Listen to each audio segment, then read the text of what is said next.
ये कहानी में हीरो बेचारा एंड तक दो मिसअंडरस्टैंडिंग के साथ ही रह गया। कहानी काफ़ी इंटरेस्टिंग है, वीडियो में लास्ट तक आप लोग बने रहिएगा। नई कहानी की स्टार्टिंग में हम लोग रोज को देखते हैं जो कि एक ड्रामा देख करके उसकी एंडिंग से बिल्कुल भी खुश नहीं थी। वो सोच रही होती कि हीरोइन का इस तरीके से डेथ कैसे हो सकता है, ये तो गलत है। और वो बिल्कुल हमारे अच्छे व्यूअर्स की तरह कमेंट कर देती है कि मुझे इसकी एंडिंग पसंद नहीं आई, हीरोइन को ऐसे मारना नहीं चाहिए था। जैसे रिस्पॉन्ड आता है तो तुम्हें हीरोइन क्यों नहीं बन जाती। और फिर एक ग्लिच की वजह से रोज इस ड्रामा के अंदर पहुंच जाती है। इस ड्रामा की हीरोइन एक्चुअल में ब्लाइंड थी। जब रोज इस ड्रामा में जाती है तो ये देख करके शॉक्ड हो जाती है कि वो तो इस ड्रामा के अंदर है। उससे सिचुएशन समझने में 2 मिनट का वक्त लगता है। अब यहाँ पे प्रॉब्लम वो नहीं है, प्रॉब्लम ये है कि वो उस सीन में पहुँची है जहाँ पर कि वो इस शहर के किंग हुओ के साथ है। ये सब कुछ एक्चुअल में उनका प्लानिंग था। प्लानिंग तो एक्चुअल में कुछ यूँ था कि इस तरीके से जो रोज का एक्स बॉयफ्रेंड था वो अपनी नई गर्लफ्रेंड के साथ मिल करके रोज को जानबूझ करके हुओ के साथ ऐसे नाइट स्पेंड कराया है। हुओ कमरे से बाहर निकलने का कोशिश करी होती है तो वो अपने एक्स को अपनी गर्लफ्रेंड के साथ इसी बारे में बात करते हुए सुनता है। उनका प्लान था कि अगर रोज हुओ के बेबी को लेकर के प्रेग्नेंट होगी तो वो लोग हुओ से अच्छे खासे पैसे ऐंठेंगे। रोज ये बात सुनती है तो सोचती है अच्छा बच्चों रुको, तुम्हें सबक सिखाना तो बहुत ज़्यादा ही ज़रूरी है।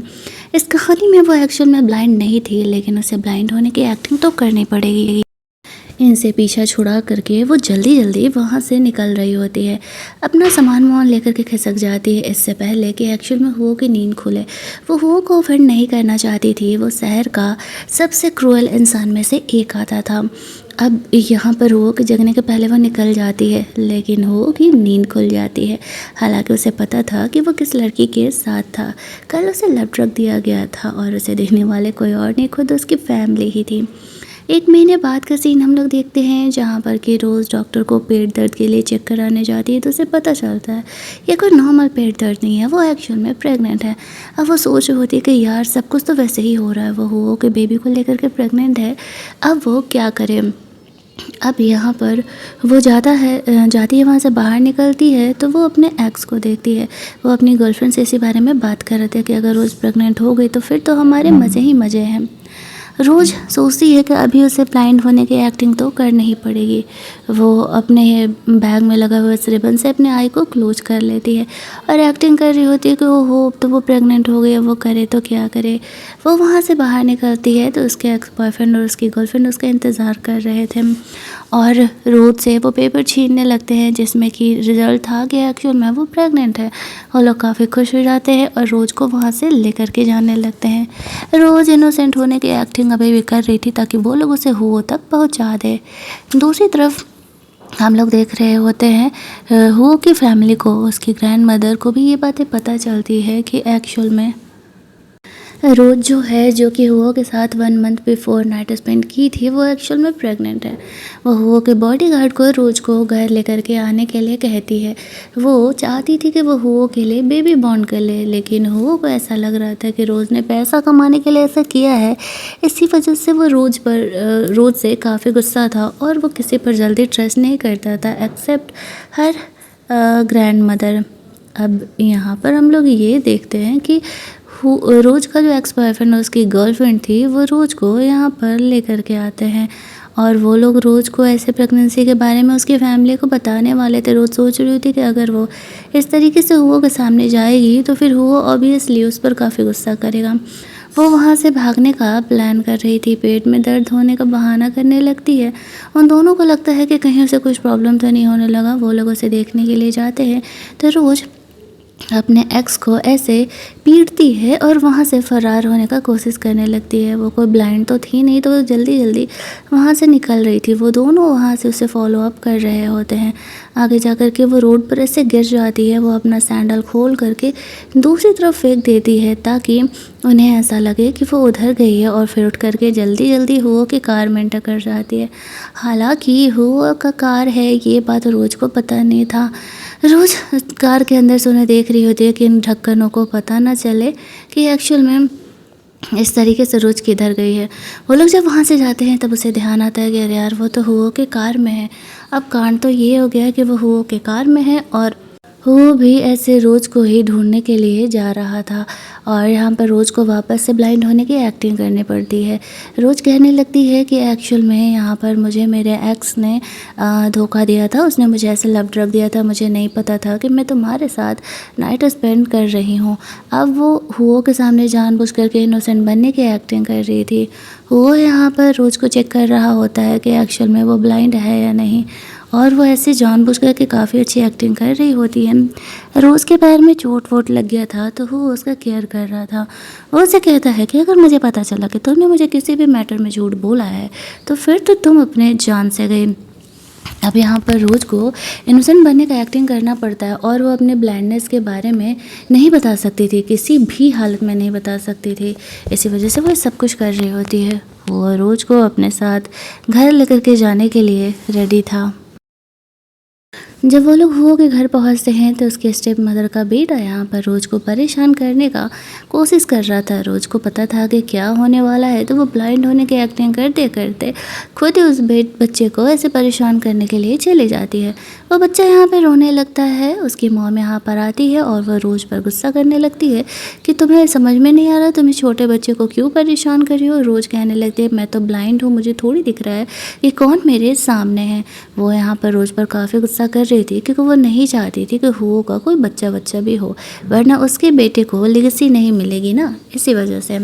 अब यहाँ पर वो रोज़ को पूरी तरीके से ट्रस्ट तो करता नहीं था, तो वो नहीं मानने को तैयार था कि वो ब्लाइंड है। यहाँ पर ग्रैंड मदर आती हैं, वो रोज़ का सपोर्ट करती है और उसके स्टेप मदर पर गुस्सा करते हुए कहती है कि तुम्हें समझ में नहीं आता कि इस तरीके से जो है यहाँ पर रोज़ हुओ के बेबी को लेकर के प्रेग्नेंट है, तो हमें उसका एक्स्ट्रा ख्याल करना पड़ेगा और अपने बच्चे को भी थोड़ा सिखाओ, वो लोगों को परेशान करते रहता है। फिर ग्रैंड मदर रोज़ से बात करने के लिए जाती हैं, उसका ख्याल करते हुए घर में अंदर लेके जाती हैं। लेकिन हुओ ग्रैंड मदर से कहता है कि मुझे उससे कुछ बात करना है और रोज़ का हाथ पकड़ करके कमरे में खींचते हुए लेकर के जाता है। रोज़ सोच रही थी कि कहीं उसे हर्ट ना करे, उसे डर था। यहाँ पर वो उसे कहता है कि मैंने तुम्हारे लिए एक कॉन्ट्रैक्ट रेडी किया है। उसका सिक्योरिटी गार्ड भी यहाँ पर था, वो रोज़ को कॉन्ट्रैक्ट देता है। रोज़ को कॉन्ट्रैक्ट के बारे में समझाया जाता है कि वो बस जब तक बेबी को फीडिंग करना होता है तभी तक हुओ के घर पे रहेगी, उसके बाद उसे कंपनसेशन दिया जाएगा और वो रोज़ जो है हुओ के घर से चली जाएगी। रोज़ को इस चीज़ से कोई प्रॉब्लम नहीं था और वो उस कॉन्ट्रैक्ट पर साइन करने के लिए रेडी थी। हुआ यहाँ पर कह रहा होता कि अगर इन 10-11 महीनों में मुझे पता चला कि तुमने कभी मुझे धोखा देने का कोशिश भी किया तो तुम गई समझो। रोज़ कहती डोंट वरी, वैसे भी मैं तुम्हारे लाइफ स्टाइल में इंटरेस्टेड नहीं हूँ, हम दोनों की दुनिया अलग है और यहाँ पर मैं बेबी को बॉर्न करने के बाद तुम्हारी लाइफ से जाने के लिए खुद ही रेडी हूँ।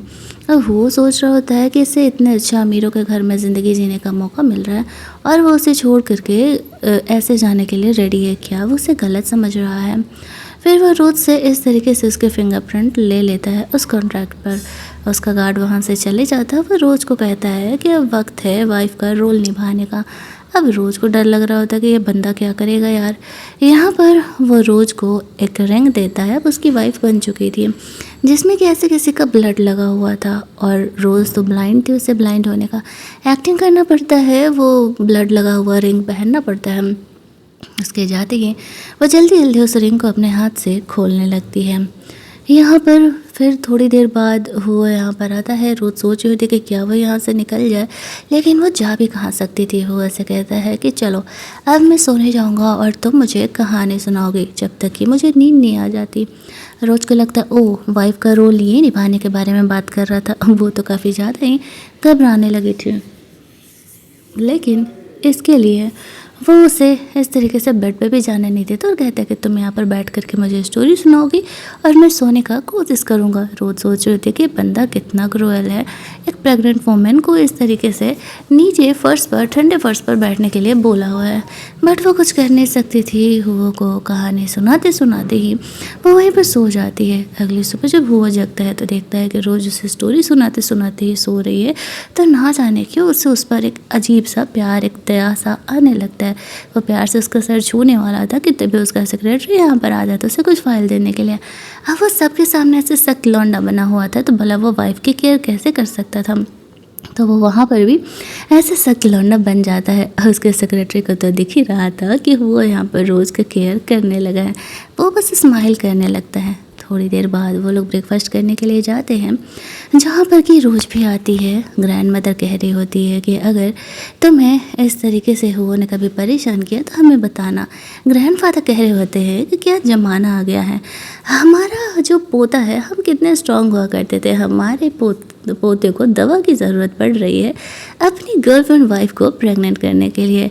वो ग्रैंडफादर पर गुस्सा करने लगते हैं कि आप लोगों ने ये सब कुछ इसके साथ ज़बरदस्ती किया था। रोज़ तो इन बातों को सुन करके सिर्फ हंसी रही होती है।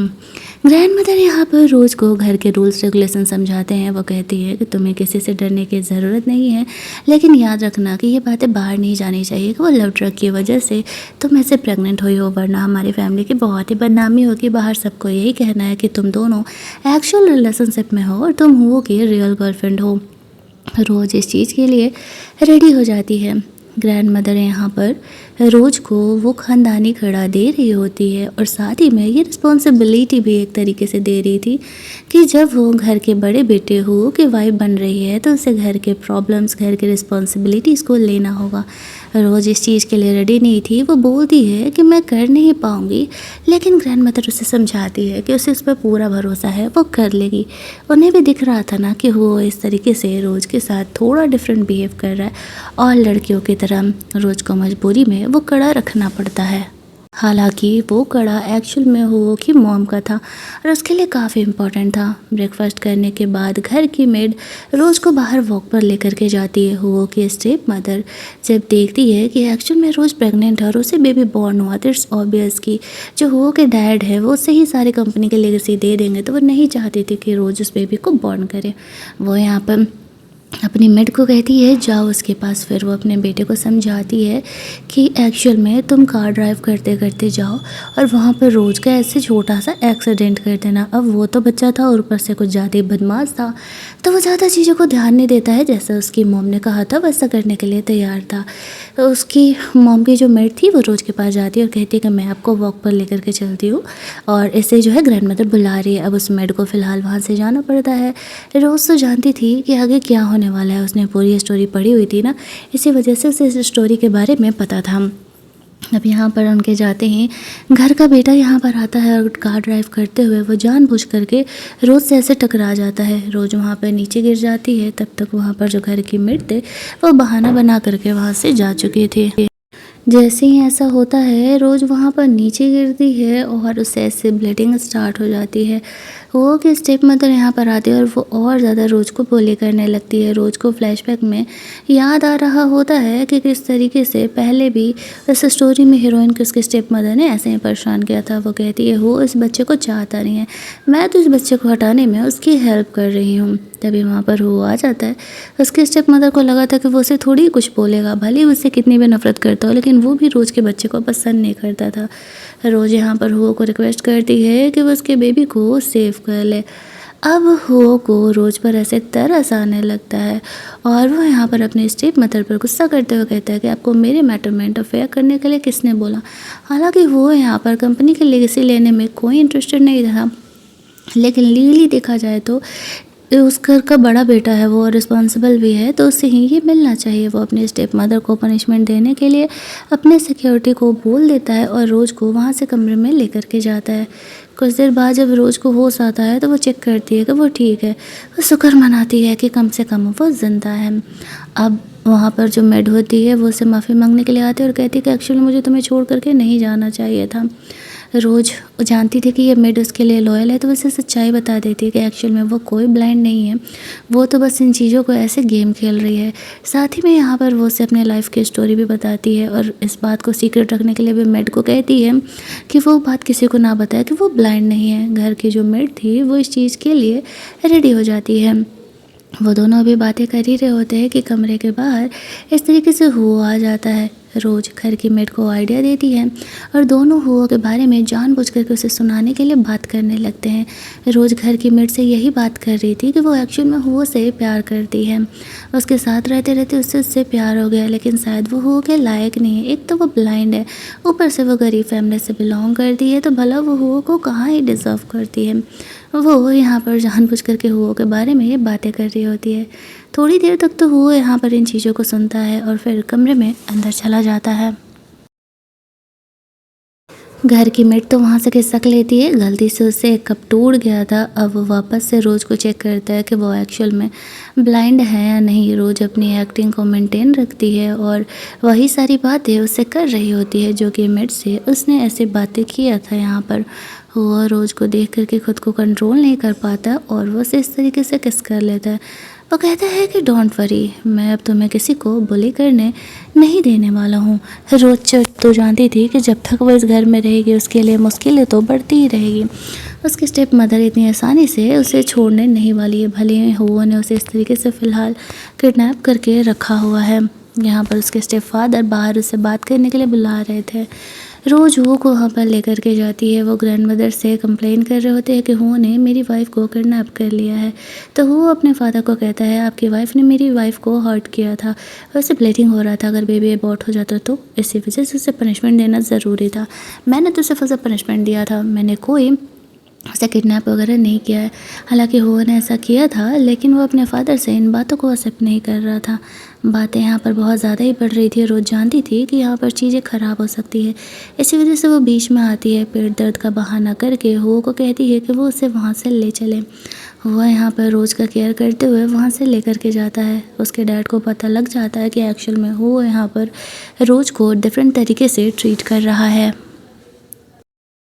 वो उसे अपने दूसरे अपार्टमेंट में लेकर के जाता है जहाँ पर कि वो अकेले रहा करता था और ग्रैंड मदर को इस अपार्टमेंट के बारे में पता नहीं था।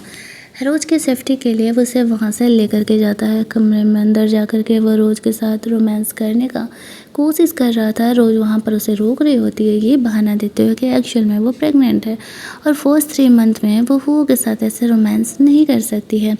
वो कह रहा होता है कि वो ज़्यादा दिनों तक अपनी वाइफ की रिस्पॉन्सिबिलिटी से नहीं बच सकती है। रोज़ यहाँ पर इनोसेंट होते हुए कह रही होती है कि हमारे लिए बेबी इम्पॉर्टेंट है, तुम्हें समझना चाहिए। वो फिर वहाँ से चले जाता है। रोज़ मस्त यहाँ पर सोचती है कि ये बेड उसका हो गया आज के लिए। तभी वहाँ पर उसे ग्रैंड मदर का कॉल आता है और वो रोज़ से कल मिलने के लिए कह रही थी।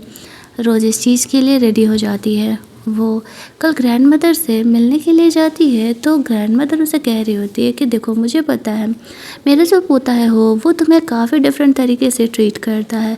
मैं चाहती हूँ कि वो इस घर के इस फैमिली के लेगेसी को एक्सेप्ट करे, लेकिन वो करेगा नहीं। उसके मॉम और उसके डैड में हमेशा ही लड़ाई झगड़े होते रहते थे और इस तरीके से कुछ साल पहले यहाँ पर वो दोनों जब मॉम और बेटे बाहर गए हुए थे तो यहाँ पर उसका एक्सीडेंट हो गया था उसकी मॉम का यहाँ पर, और इस तरीके से उसने अपनी मॉम को खो दिया था। उस दिन के बाद से वो अपने डैड से बुरी तरीके से नफ़रत करता है और वो उन्हें बिल्कुल भी देखना पसंद नहीं करता है। लेकिन मैं चाहती हूँ कि इस तरीके से वो ही ये करे, और अगर उसने ऐसा कर दिया तो वो उसे कहेगी कि वो रोज़ को जाने दे। रोज़ इस चीज़ के लिए रेडी हो जाती है, उसके पास कोई ऑप्शन भी नहीं था। फिर वो घर जाती है। वो वहीं पर उसके आने का इंतज़ार कर रहा था। रोज़ को तो पता था कि वो को पता ही होगा कि वो ग्रैंड मदर से मिलने के लिए गई थी, तो वो पहले ही खुद बता देती है। यहाँ पर फिर वो से वो कह रही थी कि तो ग्रैंड मदर ने तुम्हारे बारे में काफ़ी सारी चीज़ें यहाँ पर बताई। वो कहता है कि तुम्हें मुझ पर तरस खाने की कोई ज़रूरत नहीं है, लेकिन रोज़ उससे प्यार से बिहेव कर रही होती है और उसे समझाने की कोशिश कर रही थी कि देखो जो तुम्हारा हक है तुम वो क्यों छोड़ रहे हो। एक्चुअल में तुम ये कंपनी के सीईओ का पोजीशन डिज़र्व करते हो। लेकिन वो उसे कह रहा होता है कि कोई फ़ायदा नहीं है, चाहे वो उसे जितना भी समझाने का कोशिश कर ले वो कुछ भी सुनने के लिए तैयार नहीं है। रोज़ सोच रही होती है कि इस बंदे को समझाना इतना ज़्यादा मुश्किल क्यों है, ये सीधी तरीके से बात क्यों नहीं मानता। वो शुरुआत से ही उस कंपनी के लेगेसी में इंटरेस्टेड नहीं था। वो वहाँ से चले जाता है। रोज़ को ग्रैंड मदर का कॉल आता है और वो उसे कह रही होती है कि तुम्हें कैसे न कैसे करके हुआ को मनाना ही होगा, वरना फिर वो तुम्हें कभी नहीं छोड़ेगा। रोज़ के पास कोई ऑप्शन नहीं था। वो वापस से ब्लाइंड बन करके चली जाती है हुओ से क्लब में मिलने के लिए। उसे पता था कि वो क्लब गया हुआ अपने दोस्तों के साथ। गार्ड्स रोज़ को जाने नहीं देते अंदर क्योंकि प्राइवेट पार्टी चल रही होती है, बट वो कहती है कि वो प्रेग्नेंट है इसे लेकर के। तो गार्ड जल्दी जल्दी अंदर जाते हैं और उसके फ्रेंड को बताते हैं। अब वो यहाँ पर ड्रिंक करके ऐसे सो रहा होता है तो उसका फ्रेंड बाहर रोज़ को देखने के लिए जाता है। उसे ऐसा लगता है कि हुओ को ब्लाइंड गर्ल्स में कब से इंटरेस्ट होने लगा। फिर जब उसे पता चलता है कि रोज़ एक्चुअल में हुओ के बेबी को लेकर के प्रेग्नेंट है, तो फिर वो इस तरीके से जल्दी जल्दी रोज़ को हुओ से मिलने के लिए ले करके जाता है। वो रोज़ को अंदर समझा रहा होता है कि देखो हुओ फ़िलहाल तो अभी सो रहा है, अभी अगर तुम उसे जगाओगे तो वो बेकार में गुस्सा ही करेगा। एक काम करो, तुम थोड़ी देर यहाँ पे बैठ लो, वो जगेगा तो फिर बात कर लेना। रोज़ चुपचाप साइड टेबल पे बैठ जाती है। उनमें से जो एक लड़की थी वो हुओ के साथ फ्लर्ट करने का कोशिश कर रही थी। उसका फ्रेंड उसे रोक देता है। सामने यहाँ पर रोज़ बैठी हुई थी और वो कोई और लफड़ा नहीं चाह रहा था। दूसरी लड़की हुओ को किस करने के लिए जाती है तो वो पकड़ के उसे आइस के बकेट में ऐसे डुबो देता है। अब वो चिल्लाने लगती है। फिर तो उसकी नज़र ऐसे रोज़ पर पड़ती है। वो उसे कहता है कि तुम तो बहुत ज़्यादा ही ज़िद्दी हो। रोज़ कहती है, हाँ मुझे तुमसे बात करना है, क्या तुम चलोगे यहाँ से। और यहाँ पर इस तरीके से वो उसे कहता है, मुझे तुमसे कोई बात नहीं करना, हाँ मैं तब सोच सकता हूँ जब तुम यहाँ पर आइस ऐसे गिरा दे। तो कहता है, इस पर चल करके दिखाओ, और अगर मैं एंटरटेन हुआ तो फिर मैं तुमसे बात करने के बारे में, डिस्कस करने के बारे में सोच सकता हूँ। रोज़ कहती है कि वो प्रेग्नेंट है, वो ऐसा नहीं कर सकती। वो कहता है, मुझे उससे क्या, मुझसे बात करनी तो करना पड़ेगा। हो के दोस्तों को लगता है कि शायद हो रोज़ में इंटरेस्टेड नहीं है, तो वो लोग हो के लिए रोज़ को परेशान करने के लिए आ जाते हैं। शुरुआत में तो वो चीज़ों को बर्दाश्त कर रहा था। उसका जो ये क्लोज़ फ्रेंड था वो जानता था कि वो रोज़ में इंटरेस्टेड है, वो कभी भी भड़क सकता है। ये जो दूसरा बंदा था वो तो हद ही कर देता है, आइस ले करके रोज़ के ड्रेस में डाल देता है। और ये चीज़ वो को बर्दाश्त नहीं होता है। वो वाइन का बोतल ले करके उसके सर पे फोड़ देता है और वो वहीं पर बेहोश हो जाता है। फिर वो रोज़ को वहाँ से लेके जाने का कोशिश कर रहा था तो रोज़ गुस्से में हुओ को थप्पड़ मार देती है, क्योंकि ये हद था। फिर वो रोज़ को वहाँ से गुस्से में उठा कर लेके जाता है क्लब के बाहर। और उसके दोस्त समझ जाते हैं कि आज तो हो गया, पहली बार किसी लड़की ने हुओ को ऐसे थप्पड़ मारा है।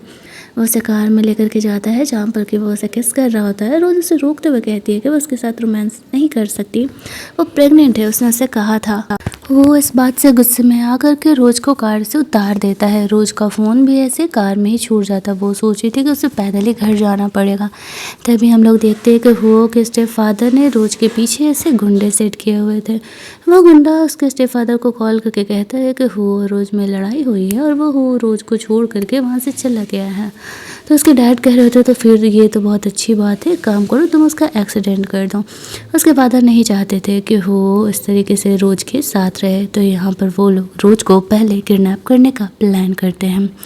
उसे वहाँ से किडनैप करके लेकर के जा रहे थे। दूसरी तरफ वो फ़ोन से आगे बढ़ रहा था कार से।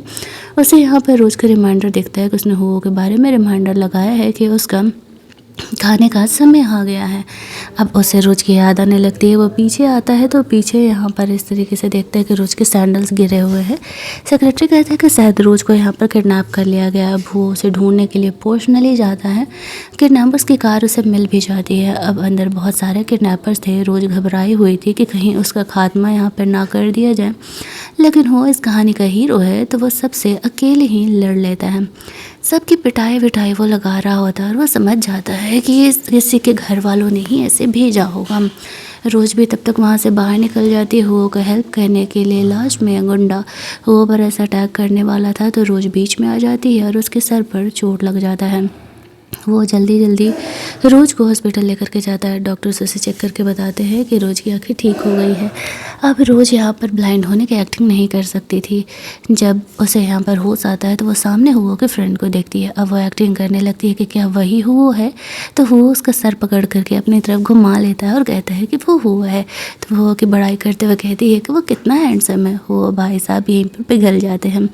उसका फ्रेंड चुपचाप वहाँ से खिसक लेने में भलाई समझ रहा था, क्योंकि उसे पता था कि वो यहाँ पर ऐसे उससे जेलस हो रहा है। उसके जाते ही रोज़ उसे सॉरी बोलती है कि उसने उसे थप्पड़ मारा। वो उसे माफ़ कर चुका था। वो उसे कहता है कि मैंने डिसाइड किया है कि मैं इस बारे में सोचूंगा, जैसा कि तुमने कहा था, कंपनी की लेगेसी लेने के लिए। रोज़ कहती है, अब अचानक से तुम्हारा ये हृदय परिवर्तन कैसे हो गया। तो वो कहता है, आज मुझे पता चला कि मुझे अगर तुम्हें प्रोटेक्ट करना है तो मुझे पावरफुल तो बनना पड़ेगा। रोज़ को और सारी बातों से मतलब नहीं था। वो तो बस इतना चाहती थी कि ग्रैंडमदर का काम पूरा हो जाए और फिर वो ऐसे वो के लाइफ से निकल जाए, क्योंकि वो दोनों की दुनिया बिल्कुल ही अलग थी। अब वो इस चीज़ के लिए रेडी हो जाता है। रोज़ उनसे कहती है कि मेरे पास कुछ आइडियाज़ है जो कि मैं इस काम को आसानी से पूरा करा सकती हूँ। इधर हुओ की स्टेप मदर भी घर आई हुई थी। हुओ ने उसे बंद कमरे में काफ़ी दिनों तक बंद रखा था, उसे टॉर्चर करने के लिए।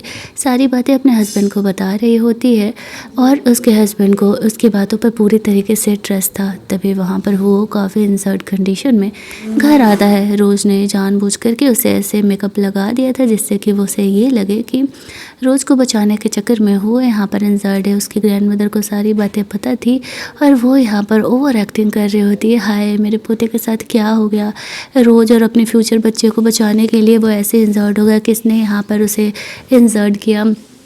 अब रोज़ जैसे न तैसे बहाना करके ये कह देती है कि एक्चुअल में यहाँ पर हुओ के स्टेप मदर ने ऐसा किया है क्योंकि वो नहीं चाहती कि हुओ इस कंपनी की लेगेसी ले। उसके फादर कहते हैं कि हुओ ही वो लेगेसी डिज़र्व करता है, बस वो मेरी बातें नहीं मानता था, मैं उससे गुस्सा रहता था, इसी वजह से मैंने उसे वो लेगेसी नहीं देने का डिसाइड किया था। लेकिन हुओ जब सही हो गया, सुधर गया तो ठीक है, उसे 2 महीने का वक्त दिया जाता है। अगर 2 महीने के अंदर वो कंपनी के लिए 200 करोड़ का प्रॉफिट ला सकता है तो फिर कंपनी वो पूरी तरीके से हैंडल आउट कर सकता है। वो इस चैलेंज के लिए एक्सेप्ट कर लेता है। शुरुआत में तो उसके स्टेप मदर इन बातों को रोकने का कोशिश कर रही थी, लेकिन जब चीज़ें रुक नहीं रही होती तो वो सोचती है कि वो शेयर होल्डर्स को अपने बातों में ऐसे बहला फुसला करके रख लेगी ताकि किसी को पता ना चल सके। अब फाइनली जो रोज़ जिस चीज़ के लिए प्लान की हुई थी वो प्लान तो यहाँ पर कंप्लीट हो जाता है। हुओ को वो कंपनी मिलने वाली थी, लेकिन इस चैलेंज के साथ बहाना वहाना करने के बाद रोज़ इस तरीके से हुओ को कमरे में लेकर के जाती है। अब इतना ड्रामा हो गया था तो यहाँ पर उसका मेकअप भी तो रिमूव करना था। कमरे में जाने के बाद हुओ यहाँ पर रोज को ये ब्लड वाला मेकअप रिमूव करने में उसे हेल्प करने के लिए बोलता है। अब यहाँ पर इस तरीके से वो उसका हेल्प कर रही थी और दोनों इसी बारे में भी बात कर रहे थे कि किस तरीके से हुओ को अपनी मॉम का वो कंपनी वो लेगेसी संभालना चाहिए, क्योंकि वो उसकी मॉम की बहुत ही मेहनत की कंपनी है। हुओ नहीं चाहता था कि कोई उसकी मॉम के बारे में ऐसे बात भी करे। रोज़ हुओ के लिए डिनर प्रिपेयर करने के लिए जाती हैं, लेकिन एक्चुअल में तो उसे खाना बनाना ही नहीं आता था। हुआ यहाँ पर आता है, वो रोज़ के लिए फर्स्ट टाइम ऐसे फूड कुक करता है। उसे ध्यान आता है कि ग्रैंडमदर ने कहा था कि हुआ को खाना बनाना पसंद नहीं है, हालांकि उसे खाना बनाना सारी चीज़ें आता था। वो दोनों साथ में बैठ करके यहाँ पर लंच करते हुए रोज़ को अपने खाने की बड़ाई करने के लिए कहता है। रोज़ उसके खाने की बड़ाई कर रही थी कि हाँ उसने सच में बहुत ही टेस्टी फूड बनाया हुआ है। दूसरी तरफ हम लोग हुओ की स्टेप मदर को देखते हैं जो कि शेयर होल्डर से बात करके उन्हें अपनी तरफ ऐसे रखने के लिए कह रही होती है, क्योंकि अगर हुओ ने 200 करोड़ का प्रॉफिट ला दिया तो फिर उसकी सारी मेहनत बर्बाद हो जाएगी। हालांकि हुओ के डैड ने अब तक उसकी स्टेप मदर से शादी नहीं किया था, इसी वजह से उसे डर था कि उसके बेटे को वो लीगल राइट्स नहीं मिलेंगे जो कि एक्चुअल में मिलना चाहिए। अगला सीन आता है जहाँ पर कि हम लोग हुओ को देखते हैं, वो उन सारे बदमाश शेयर होल्डर से मिलने के लिए जाता है जो कि उसके स्टेप मदर के लिए काम कर रहे थे।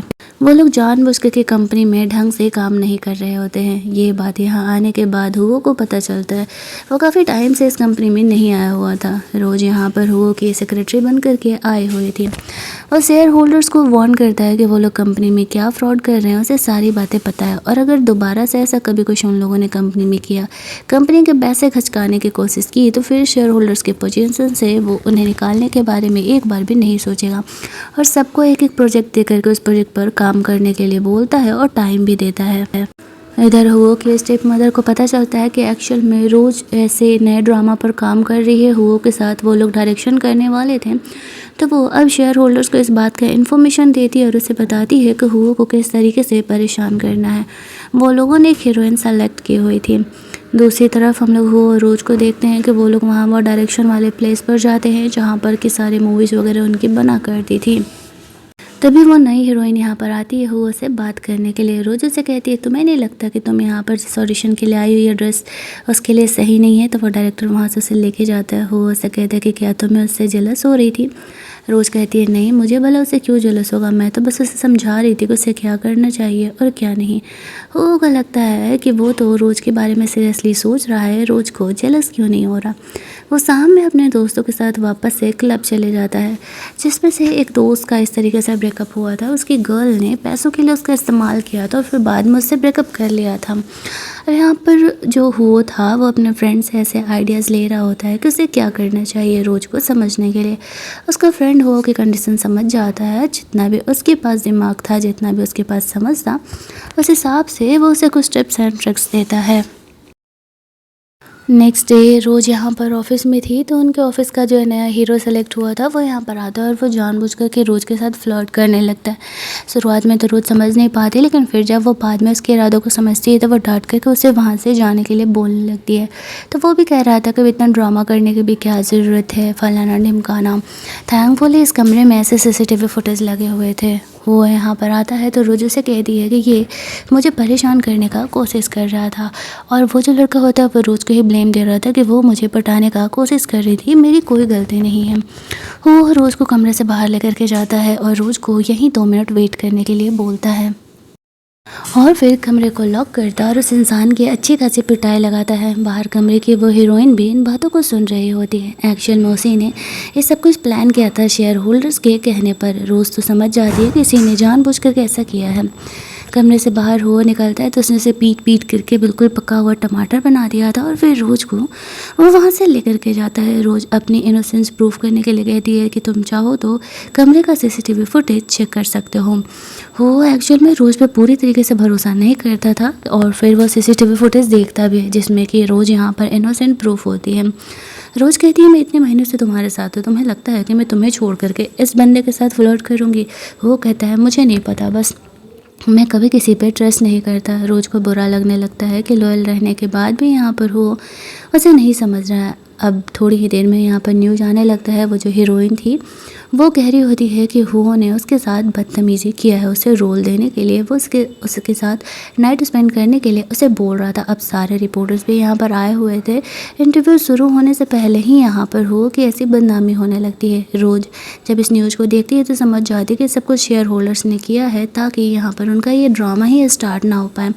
लेकिन ये चीज़ें इतनी आसानी से सॉर्ट आउट नहीं होने वाली थी। दूसरी तरफ हम लोग शेयर होल्डर्स को देखते हैं जो कि उस हीरोइन को डरा धमका करके ऐसा करने के लिए बोल रहे थे। वो लोगों ने उसे कहा था कि अगर वो ऐसा नहीं करेगी, हुओ के खिलाफ वो गवाही नहीं देगी आज, तो फिर वो लोग उसे इस ड्रामा से तो निकाल ही देंगे और साथ ही में उसे इस पूरी इंडस्ट्री से भी बैन कर देंगे। रोज़ यहाँ पर उस हीरोइन से अकेले बात करने के लिए आती है, लेकिन वो शेयर होल्डर्स तो उसे हीरोइन से अकेले बात करने ही नहीं दे रहे थे। तभी वहाँ पर हुओ आता और वो काफ़ी गुस्से में था। उसके हाथ में एक डंडा था जो यहाँ पर शेयर होल्डर्स की पिटाई करने के लिए लेकर के आया हुआ था। वो अपने सिक्योरिटी को कहता है हीरोइन को यहाँ से लेकर के जाने के लिए। रोज़ को भी बाहर जाने के लिए बोला जाता है। वो उनकी अच्छी खासी कुटाई लगा देता है। वो लड़की बाहर जाकर के ऐसे हुओ के खिलाफ ही गवाही दे रही होती है कि हाँ उसने उसके साथ बदतमीज़ी की है। लेकिन सारे लोग यहाँ पर इससे पहले कि उसकी बातों को बिना प्रूफ का भरोसा कर पाए, यहाँ पर हम लोग देखते हैं कि हुओ रोज़ के साथ एंट्री लेता है। रोज़ यहाँ पर ऐसे मस्त मस्त रेडी होकर के आई हुई थी, जहाँ पर कि हुओ सबको बताता है कि इस कंपनी के सेक्रेटरी होने के साथ साथ मेरी वाइफ भी है। रोज़ उस प्रॉब्लम को सॉल्व करने के लिए कहती है हमने कभी एक्सेप्ट ही नहीं किया कि ये गर्ल हमारी हीरोइन है। वो गर्ल गुस्सा करने लगती है कि तुम ऐसा क्यों कर रहे हो, तुम दूसरी लड़की को हीरोइन क्यों बना रही हो। तो रोज़ कहती है क्या हमारी कंपनी ने तुम्हारे साथ कोई कॉन्ट्रैक्ट साइन किया है? नहीं ना। चलो अगर ऐसा है तो वो कॉन्ट्रैक्ट दिखाओ। उस लड़की के पास बोलने के लिए कुछ भी नहीं था। सबको पता चलने लगता है कि ये फॉल्स एक्विजिशन यहाँ पर हुआ पर लगा रही है ताकि उसे ये डील वगैरह, ये कंपनी का कॉन्ट्रैक्ट वगैरह मिल सके। रोज़ उसे कहती है कि तुम जिन बंदों के भरोसे ये काम कर रही थी ना, वो तो खुद ही अभी हॉस्पिटल में एडमिट है। तुम्हें क्या लगता है हो से कोई तुम्हें बचाने वाला है? तुम्हारा करियर तो ख़त्म ही समझो। उस गर्ल को यहाँ जॉब से निकाल दिया जाता है। वो और रोज़ ने नई हीरोइन को चूज किया था अपने ड्रामा के लिए, और नए हीरो को भी उन दोनों को यहाँ पे इंट्रोड्यूस कराया जाता है, और फिर उनका ये जो क्राइसिस था वो सॉर्ट आउट हो जाता है। सारे हुओ पर ही भरोसा करते हैं कि नहीं, हुओ ने एक्चुअल में ऐसा नहीं किया है। ये बातें उसकी स्टेप मदर को पता चलती है, उसके फादर को भी पता चलता है, तो वो अपनी वाइफ पर गुस्सा करने लगता है कि उसने ऐसी हरकत क्यों की। वो समझ जाती है कि वो शेयर होल्डर्स को ऐसे अपने साथ मिल के काम करने के लिए कह रही थी, इससे कंपनी की भी इतनी बदनामी हो रही थी, उसे तो इस बात की फ़िक्र ही नहीं थी। फिर जाकर के यहाँ पर वो फाइनली डिसाइड कर लेते हैं कि हुओ को ही वो कंपनी मिलना चाहिए। उसकी स्टेप वाइफ मतलब उसकी सेकंड वाइफ के बेटे को ये नहीं मिलेगा। वो घर पर थी, इसी न्यूज़ को पढ़ रही होती है, तभी वहाँ पर वो आता है। वो रोज़ उसे पूछती है जैसे बताओ क्या सच में तुमने उस हीरोइन को टच नहीं किया था ना? वो कहता है कि नहीं, मेरी लाइफ में तुम्हारे अलावा अब तक कोई ऐसी गर्ल नहीं थी। रोज़ कहीं ना कहीं इस बात को लेकर के खुश भी हो रही होती है, लेकिन उसे पता था कोई फ़ायदा नहीं है, वो हुओ के साथ ज़्यादा दिनों के लिए तो रहने वाली है नहीं। इसके बाद हमें सीधे 9 मंथ आफ्टर का सीन दिखाया जाता है, जहाँ पर कि रोज़ ने हुओ के लिए 2 जुड़वा बच्चों को बॉर्न किया था। ग्रैंड मदर बच्चों को देख कर के खुश थी और हुओ यहाँ पर रोज़ का ख्याल रख रहा होता है। इस बात को 6 महीने बीत जाते हैं। हुओ रोज़ के साथ रोमांस करने के लिए आता है तो वो मना करती है और बोलती है कि उसकी बॉडी ठीक नहीं है। हुओ रोज़ पर गुस्सा करने लगता है कि इस बात को 6 महीने हो गए हैं, वो इतना ड्रामा क्यों कर रही है। रोज़ कहती है वो ड्रामा नहीं कर रही है, वो एक्चुअल में बहुत ज़्यादा ही अंदर से वीक है। वो उस पर गुस्सा करने लगता है और तभी वहाँ पर हम लोग देखते हैं कि रोज़ को एक्चुअल में ब्लीडिंग होने लगती है। डॉक्टर आकर के चेक करके बताते हुए क्योंकि एक्चुअल में रोज़ की बॉडी पहले से ही काफ़ी वीक थी, इसी वजह से वो एबॉर्शन नहीं करा पाई और उसने ऐसे ट्विंस को जन्म दिया है। तो अभी कुछ टाइम तक वो उसके साथ फिज़िकल रोमांस नहीं कर सकता है, वरना रोज़ की बॉडी अंदर से और ज़्यादा ही टूटती जाएगी। अब वो सोच रहा होता है कि डॉक्टर ने उसे ये बात पहले क्यों नहीं बताया। वो रोज़ को इस चीज़ के लिए ऐसे फोर्स कर रहा होता है और धीरे धीरे इस चीज़ को कुछ देर बीत रहे होते हैं। रोज़ हुओ को बुला रही होती है। उसे पता था कि इस तरीके से उसने यहाँ पर हुओ को रोमांस नहीं करने की उसकी मजबूरी है। हुओ रोज़ को कमरे में लेकर के जाता है, दोनों हक करके सो रहे होते हैं। रोज़ मन ही मन सोचती है कि आई एम सॉरी, मुझे तुमसे झूठ बोलना पड़ा। इस बात को कुछ दिन कुछ महीने और बीत जाते हैं। यहाँ पर घर की मेड जो है वो हुओ के नंबर पर ऐसे मैसेज आता है तो रोज़ को दिखा रही थी। उसके दोस्त लोग उसे कह रहे होते हैं कि रोज़ उसके साथ फिज़िकल नहीं हो रही, उसके साथ रोमांस नहीं कर रही, तो लड़कियों की कमी थोड़ी है, वो कहीं और जा कर के अपने नीड्स को पूरा कर सकता है। ऐसे उसे मैसेजेस आ रहे होते हैं। घर की मेड जानती थी कि एक्चुअल में रोज़ कोई बीमार नहीं है, वो एक्टिंग कर रही है। रोज़ फ्लैशबैक में सोचती है कि हुओ के फादर ने उसे कहा था कि अगर रोज़ हुओ के लाइफ से बेबी बॉर्न करने के बाद नहीं गई तो फिर इस तरीके से वो उससे वो लेगेसी छीन भी सकता है। वो रोज़ गरीब घर से बिलोंग करती है तो वो नहीं चाहता था कि हुओ की वाइफ वो बन करके रहे और वो जानता था कि हुओ रोज़ से प्यार करता है। इसी वजह से रोज़ से उसने ये झूठ बोलने के लिए बोला था। वो धीरे धीरे ऐसा करके हुओ को रोज़ से अलग कर देगा। रोज़ की मजबूरी थी, वो नहीं चाहती थी कि इतने मेहनत से उसने हुओ को ये लेगेसी दिलाई है तो वापस से उसे वो लेगेसी छीन ले जाए। इसी मजबूरी में वो यहाँ पर हुओ के डैड की बात मानने के लिए तैयार हो जाती है। अब रोज़ क्या कोई भी गर्ल नहीं चाहेगा उसके पार्टनर से ऐसे चीट करे। जब उसे मैसेज मिलते हैं उसे ये तो नहीं पता था कि हुओ ने एक्शन में उनके दोस्तों की बात मानी या नहीं, लेकिन इतना तो जानती थी कि वो उसे सेटिस्फाइड नहीं कर सकती। तो वो हुओ को घर ऐसे छोड़ करके जाने के लिए तैयार हो जाती है। कॉन्ट्रैक्ट के हिसाब से अब बेबी फीडिंग का भी टाइम पूरा हो गया था तो रोज़ चुपचाप अपना सामान पैक करती है और घर से निकल जाती है बिना किसी से कुछ बोले। इतने दिनों में रोज़ को हुओ के साथ रहने की आदत हो गई थी, बट वो अपना ये एंड समझ करके टैक्सी लेती है और वहाँ से निकल जाती है। कुछ देर बाद वो यहाँ पर घर आता है, उसे ग्रैंड मदर का दिया हुआ वो ब्रेसलेट और रोज़ की तरफ से वो नोट लिखा हुआ मिलता है कि आई नो कि मैं तुम्हें सेटिस्फाई नहीं कर सकती और वैसे भी हमारी दुनिया अलग है, तो मैं ये कॉन्ट्रैक्ट ख़त्म करके तुम्हें छोड़ करके जा रही हूँ हमेशा के लिए।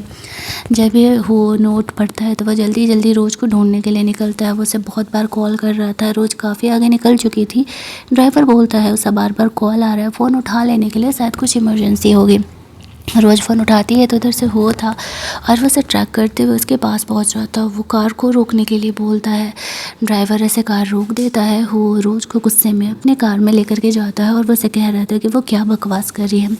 रोज़ उसे समझाने का कोशिश कर रही है कि जैसे कि तुम्हें मेरी बॉडी के सिचुएशन के बारे में पता है कि इस तरीके से मैं तुम्हें ऐसे सेटिस्फाई नहीं कर सकती और मुझे पता है कि तुम्हारे भी नीड से हम दोनों एक दूसरे को धोखा दें। इससे बेहतर है कि क्यों ना हम अलग हो जाएं। वैसे भी हमारा तो कोई शुरुआत से सीरियस रिलेशनशिप था भी नहीं, हम सिर्फ एक कॉन्ट्रैक्ट की वजह से बंधे हुए थे और वो कॉन्ट्रैक्ट अब पूरा हो गया है।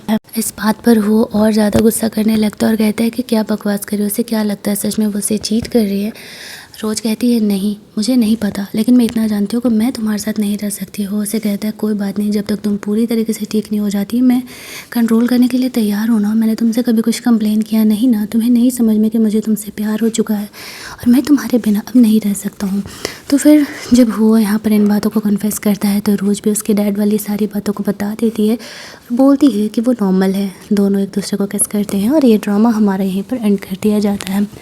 अगर आपको ये माफिया वाली लव स्टोरी अच्छी लगी होगी, वीडियो को लाइक और शेयर करना मत भूलना। चैनल को सब्सक्राइब कर लेना ताकि नए वीडियोज़ के नोटिफिकेशन आपको मिलते रहें।